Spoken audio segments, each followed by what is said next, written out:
வணக்கம். இன்னைக்கு வீடியோவில் நம்ம என்ன பார்க்க போகிறோம் அப்படின்னா, அடீனியம் செடிகளில் இலைகள் பழுக்கிறது பற்றி தாங்க பார்க்கலான்ட்டு இருக்கிறோம். பொதுவாக மழைக்காலங்களில் அடீனியம் செடிகளில் இலைகள் பழுக்கிறது அப்படிங்கிறது ஒரு சாதாரணமான விஷயந்தாங்க.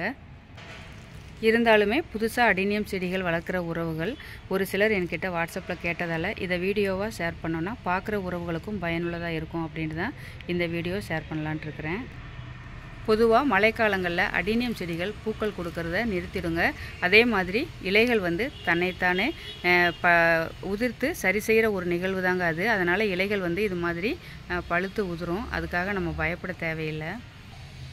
ஆனால் இது மாதிரி இலைகள் பழுத்து இருக்கும்போது நம்ம 2 விஷயங்கள் கவனிக்க வேண்டியது இருக்குதுங்க. அது என்ன அப்படிங்கிறத நம்ம பார்க்கலாம்.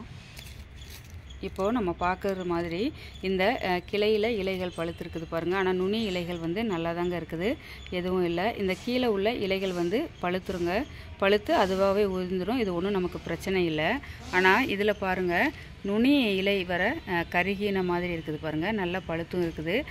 இந்த மாதிரி இருக்கும்போது ஒரு தடவை கிளைகளை செக் பண்ணிடுங்க. ஏன்னா அழுகி இருந்தால் கூட இது மாதிரி இலைகள் பழுக்குங்க. அதாவது கிளைகள் ஏதாவது மேலே காயங்கள் உண்டாகி அழுகி இருந்தால் கூட இது மாதிரி வரும். ஆனால் நான் பார்த்துட்டேங்க, இந்த கிளையில் அது மாதிரி காயங்கள் எதுவும் இல்லை.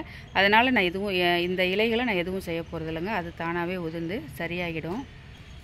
ஒருவேளை இந்த கிளையில் ஒரு அழுகல் ஏதாவது இருந்தால் அழுகுன பாகங்கள் வர அறுத்துட்டு சேவ் பவுடர் அப்ளை பண்ணிவிட்டு ஒரு மழை தண்ணி படாத மாதிரியான இடத்துல எடுத்து வச்சுருங்க.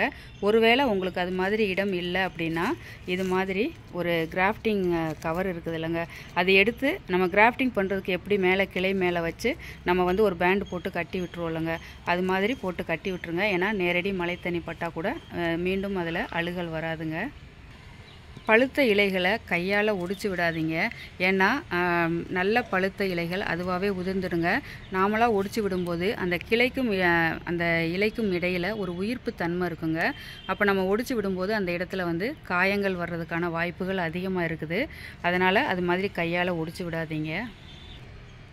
அடுத்தது, பழுத்த இலைகள் அதிகமாக இருக்கிறப்போ கிளைகள் நமக்கு சாஞ்சு இருந்ததுன்னா அதையும் கவனிங்க. அதாவது இப்போ நம்ம ரோஜா செடிகளுக்கெல்லாம் தண்ணி எதுவும் ஊற்றாமல் விட்டோம்னா அது ஒரு மாதிரி சாஞ்சு வளைஞ்சு தொங்கிடும் இல்லைங்களா? அது மாதிரி வளைஞ்சு தொங்கி இருந்தால் கண்டிப்பாக அந்த செடியோட கேடக்ஸை பாருங்கள். ஏன்னா கேடக்ஸில் அழுகல் இருந்தால் தாங்க அது மாதிரி கிளைகள் தொங்கும். அது மாதிரி நம்ம கீழே கேடக்ஸை லேசாக அமுக்கி பார்க்கும்போது அதில் அழுகல் இருந்தால் எடுத்துகிட்டு அந்த அளவுக்கு அறுத்துட்டு சேஃப் பவுடர் அப்ளை பண்ணிவிட்டு நல்லா ஏர் ட்ரை பண்ணிவிட்டு 1 வாரமோ 2 வாரமோ நம்ம நிழலில் கட்டி தொங்க வச்சுட்டு அதுக்கப்புறமா திரும்ப நம்ம நட்டுக்கிடலாங்க. அதனால் அடீனியம் செடிகளில் இலைகள் பழுத்தா பயப்படாதீங்க.